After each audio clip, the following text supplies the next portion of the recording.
দোষ নাশয় মম গৃহপ্রবেশে মঙ্গল কামনায় শুভ পূজা সংকল্পে আবাহনে সুস্থিরাং ভব।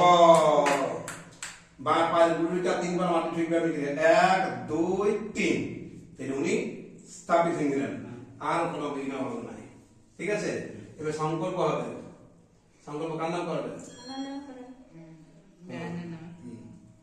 বাবু বেটার নামে তো আমার ফোন করবে। না তো প্রথম তুমি বলে নিতে হাতটা দাও, এবার তাই হাত আগে হাতটা উপরে হাত দাও, কোথা কোথার মতো কষা দিচ্ছি। হত্ত কি তেল, আতপ চাল, দুব্বা, গঙ্গা জল, শুভ গঙ্গাকে আবাহন করে প্রয়াগরাজ থেকে গঙ্গাকে ডেকে সেই গঙ্গাকে মাকে ডেকেছি। মা তুমি স্থির হয়ে ওই আমার ঘটে স্থাপিত পুজো পঞ্চদেবতা পঞ্চোপচারে গ্রহণ করিবে। ঠিক আছে, নমো বিষ্ণুরাং অদ্য ভাস্করে ফাল্গুন মাসে শুক্ল পক্ষে প্রতিপদাং উদয়াং